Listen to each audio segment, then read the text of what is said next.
الحمد لله الذي أنزل الأخلاق والأرضين والصلاة على من كان نبيا وآدم بين الماء والطين وآله وصحابه أجمعين أما بعد قال الله تعالى في القرآن المجيد فأعوذ بالله من الشيطان الرجيم بسم الله الرحمن الرحيم لقد كان لكم في رسول الله أسوة حسنة صدق الله مولانا العظيم وبلغنا رسوله النبي الكريم ونحن على ذلك لمن الشاهدين والشاكرين والحمد لله رب العالمين. بارگاہ رسالت میں درود پاک کا ہدیہ پیش کریں. اللہم صلی وسلم بارک علی سیدنا مولانا محمد طب القلوب ودوائها وعافیت الابدان وشفائها ونور الابصار وضیائها وآلہ وصحبہ دائما ابدا. غوث اعظم بمن بے سر و ساما مدد قبلہ دی مدد کعبہ امام مدد. آپ تیار ہیں سننے کے لیے؟ پوری بیداری کے ساتھ ایک مرتبہ دونوں ہاتھ اٹھا کر کہیں سرکار کی آمد، مختار کی آمد. پوری توجہ رکھیں اور ایسی ہی بیداری کے ساتھ سماعت کریں.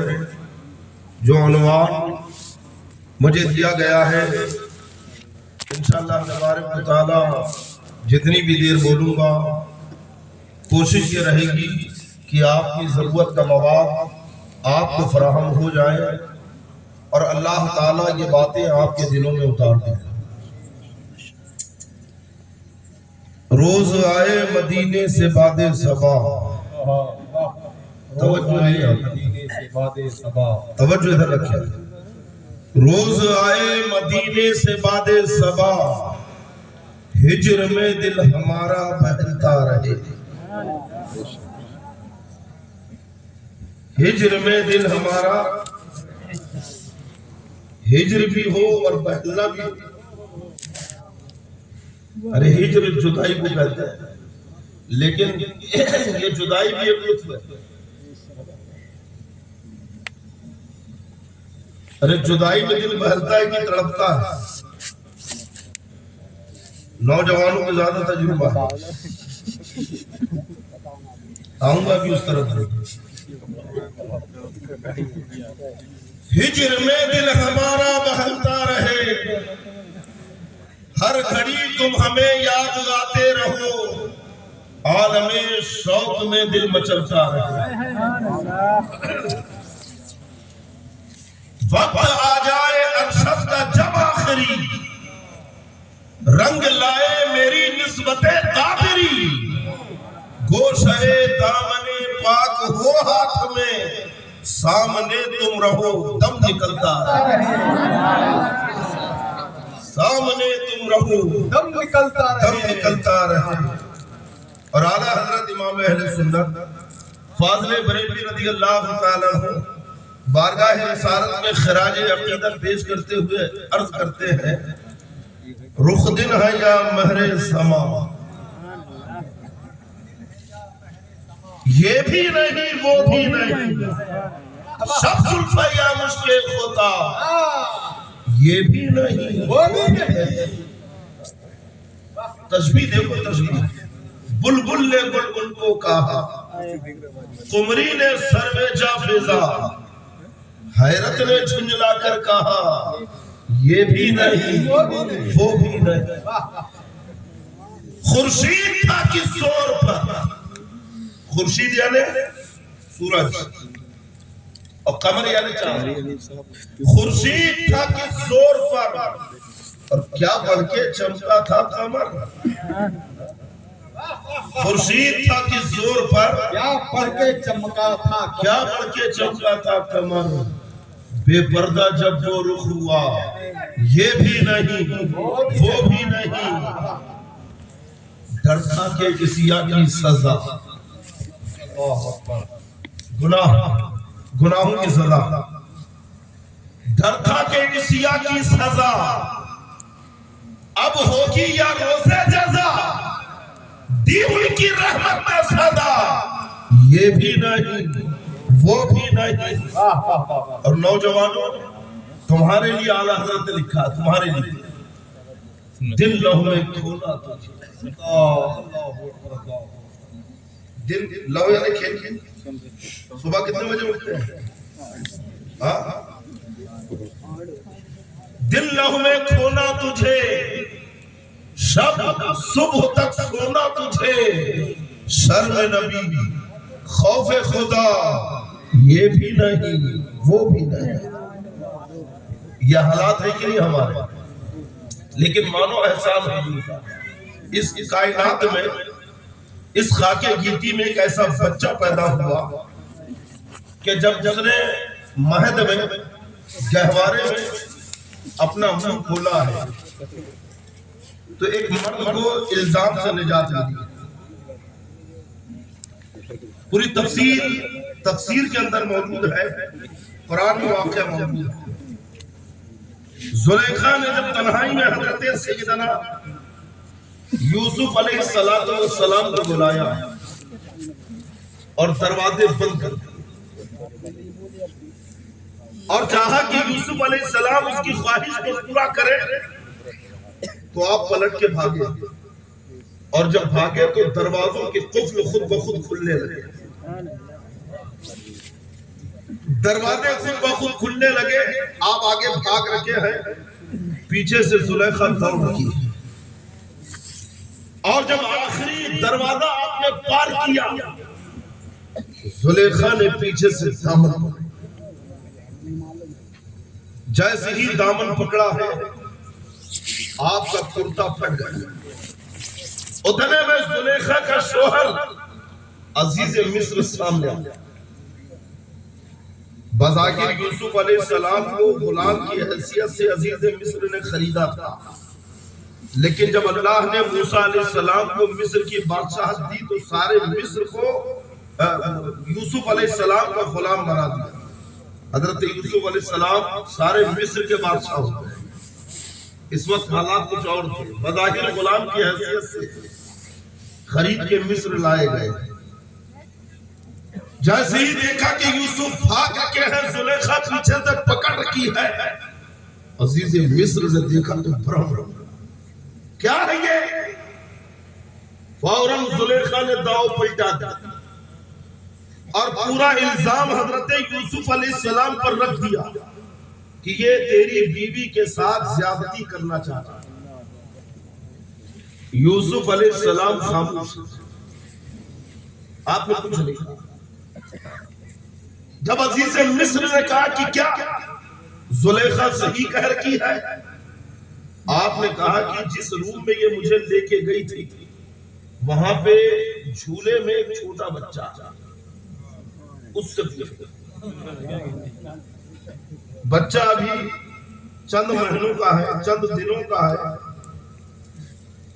بولنا تو دور کی بات یہاں پہ گواہی کا مطالبہ ہو رہا عزیز مصر گیا اور جب جا کے بچے سے پوچھا تو بچہ کہتا ہے چھوٹا بچہ اللہ کی قدرت دیکھتی اگر دامن سامنے سے پھٹا ہے تو یوسف قصوروار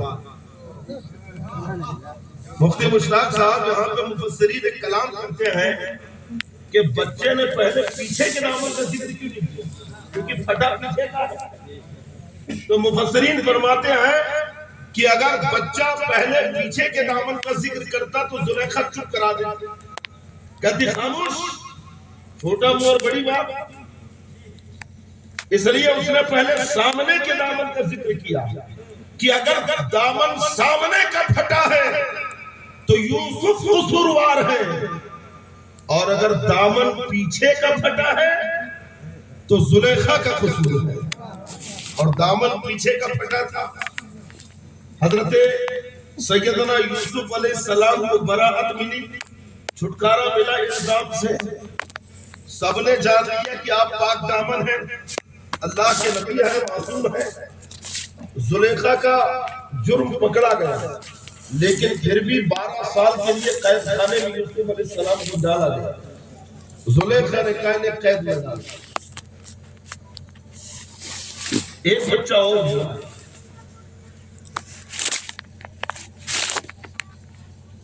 حضرت مریم رضی اللہ تعالی عنہ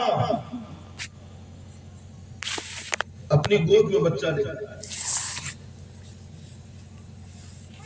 پورے شہر والوں نے الزام رکھ دیا، اے مریم تیری شادی نہیں ہوئی، یہ بچہ کہاں سے آیا؟ حضرت مریم خاموش ہے، سوالوں کی بوچھاریں ہو رہی ہیں، سوالات پر سوالات داغے جا رہے ہیں۔ حضرت مریم کے اوپر بدکاری کا الزام داغا جا رہا ہے، لیکن آپ خاموش ہیں۔ کہ مریم میری شادی نہیں ہوئی، یہ بچہ کہاں سے آیا؟ بتا اس کا باپ کون؟ حضرت مریم نے اشارہ کر دیا بچے کی طرف، کہ مجھ سے نہ پوچھو، اسی بچے سے پوچھو۔ ابھی 3 دن کے بھی نہیں ہیں حضرت عیسیٰ علیہ السلام کا، بچے سے پوچھو۔ جب بچے سے پوچھا گیا تو حضرت عیسیٰ رسول اللہ کہتے ہیں انی رسول اللہ۔ اے میری ماں پہ الزام رکھنے والوں،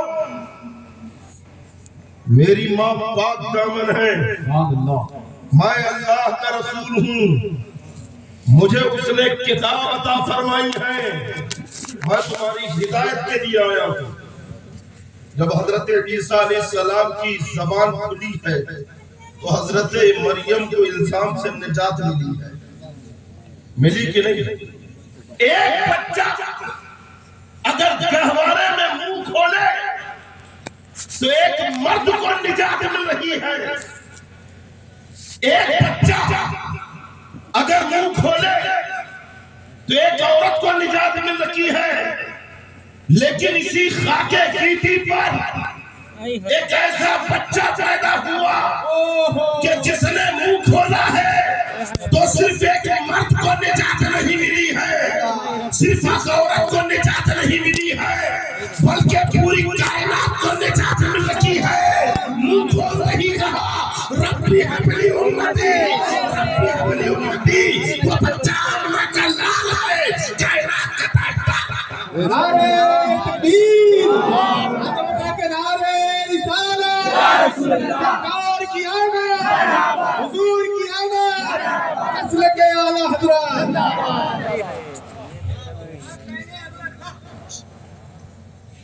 جب حضور کی زبان کھلی ہے، کائنات کو نجات مل رہی ہے، بیواؤں کو عزت مل رہی ہے، عورتوں کے اونچے مراتب عطا کیے جا رہے ہیں،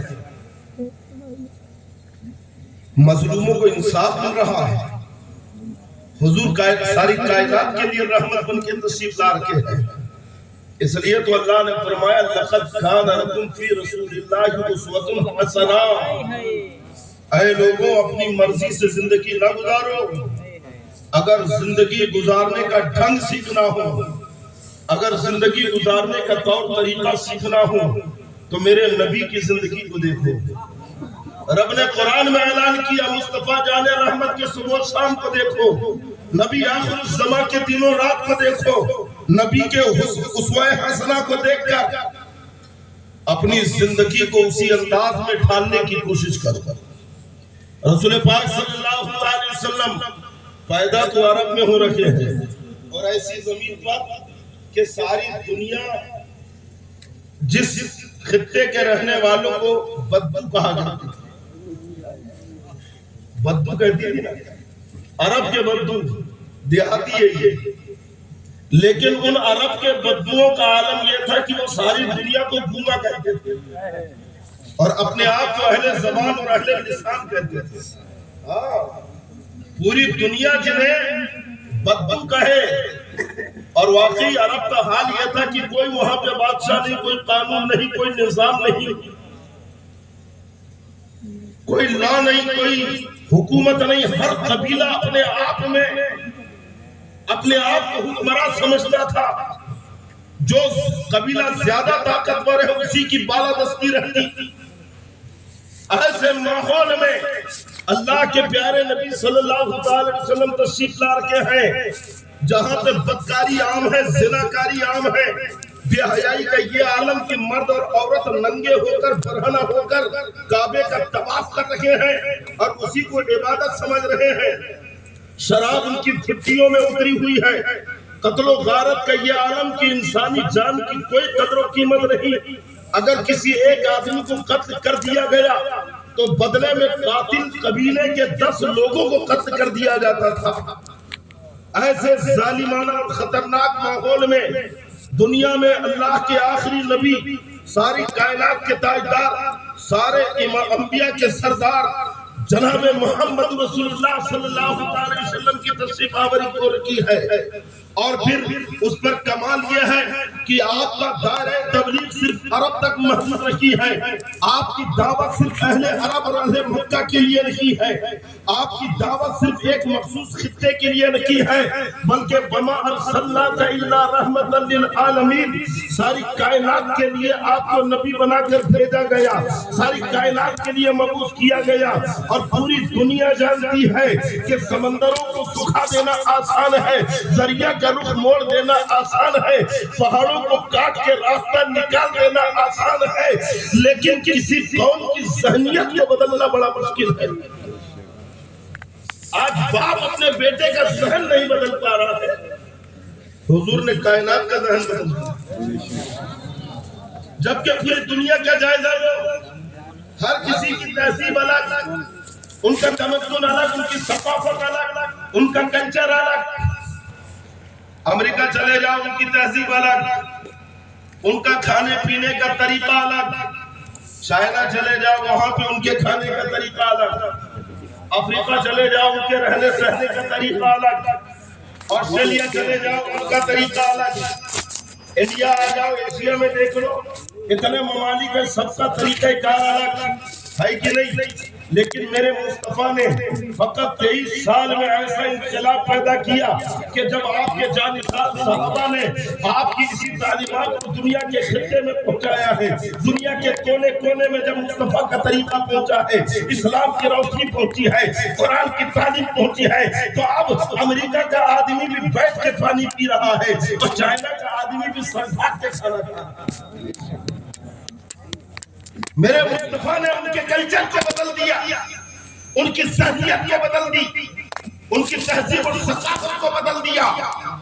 یہ معجزہ نہیں تو اور کیا ہے. ارے آج یہاں پہ پڑوسی کو نہیں سدھار پا رہا ہے, باپ اپنے بیٹے کو لائن پہ نہیں لا پا رہا ہے. میرے مصطفیٰ نے دیکھو پوری کائنات کا نقشہ بدل دیا. 23 سال میں, اس لیے قرآن نے کہا لقد کان لکم فی رسول اللہ اسوۃ حسنہ. اگر زندگی گزارنے کا ڈھنگ اور گر سیکھنا چاہتے ہو تو کسی دنیا دار کو نہ دیکھو, مصطفیٰ جان رحمت کو دیکھو, نبی کے طریقہ کار کو دیکھو گے, دنیا بھی کامیاب رہے گی, آخرت بھی کامیاب رہے گی. ہر قومیں کھاتی ہے, پیتی ہے, سوتی ہے, جاتی ہے, چلتی ہے, پھرتی ہے, لیکن اسلام کا طریقہ جداگانہ ہے.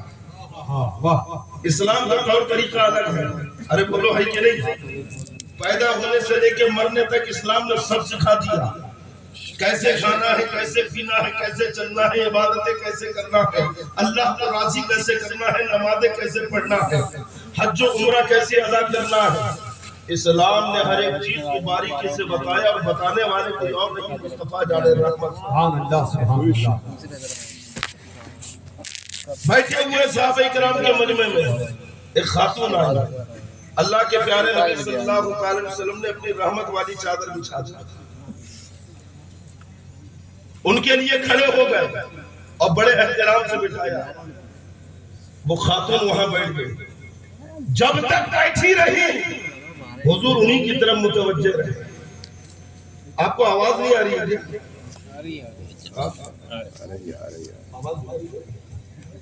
بتائیں آپ کو آواز آ رہی کس کو آواز آ رہی ہے؟ آ رہی ہے اچھا نہیں، ان کو آ رہی ہے کہ نہیں؟ آپ کو آ رہی کیا آواز؟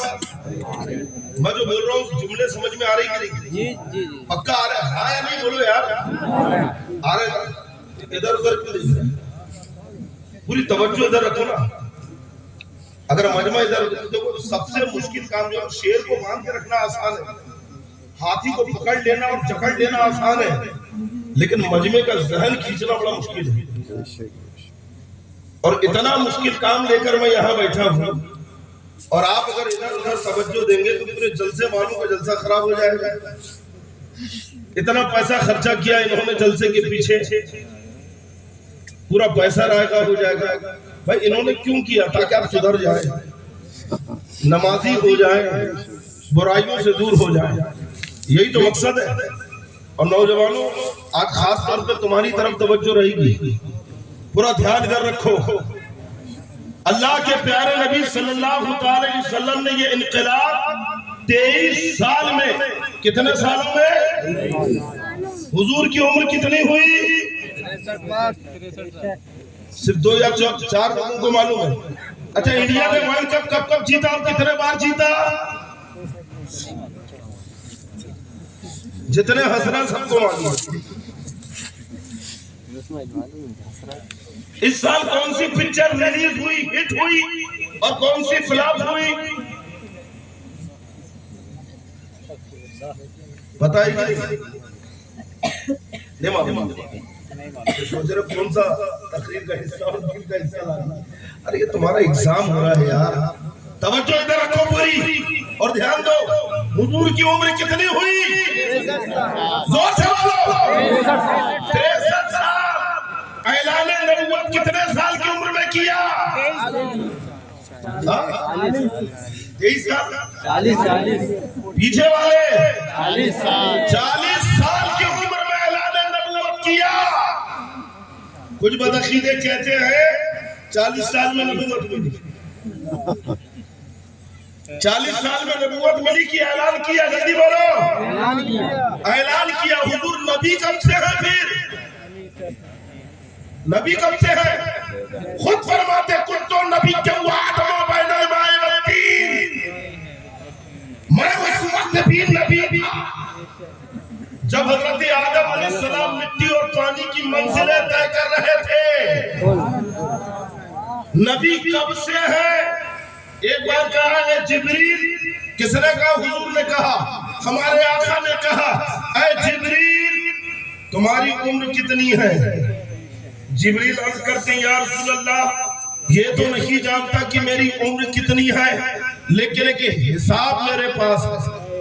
اور کیا حساب ہے؟ کہ چوتھے حجاب میں ایک تارا 70,000 سال میں ایک بار چمکتا تھا. کتنے سال میں؟ 70,000 سال میں. میں نے اسے 72,000 مرتبہ چمکتے دیکھا. اب گھر جا کر 70,000 کو 72,000 سے ضرب کر لینا، گنا کر لینا جا کر. ٹھیک ہے. اور اس میں پھر یہ جو 1400 سال ہوئے جب حضور نے پوچھا تھا یہ بھی پلس کر لینا. جبریل کی عمر کا اندازہ ہو جائے گا. کہ یا رسول اللہ عمر کتنی ہے یہ تو نہیں جانتا، لیکن ایک تارا چوتھے حجاب میں 70,000 سال میں ایک بار چمکتا تھا. میں نے اسے 72,000 مرتبہ چمکتے دیکھا ہے. میرے مصطفیٰ فرماتے ہیں اے جبریل وعزتی ربی انا صادق الکوکب، مجھے میرے رب کی عزت کی قسم میں ہی بتا رہا تھا. زندہ باد زندہ باد. اور نبی کب سے ہے؟ تو حضرت جابر سے حضور نے بیان کر دیا ہے. کیا جابر سب سے پہلے اللہ نے تیرے نبی کے نور کو پیدا کیا ہے، اور نبی کے نور سے پوری کائنات کو پیدا کیا گیا. اعلیٰ حضرت فرماتے ہیں غایت علت سبب بہر جان تم ہو سب، تم سے بنا، تم بنا، تم پہ کروڑوں درود. اور فرماتے اعلیٰ حضرت وہی جلوہ شہر با شہر ہے،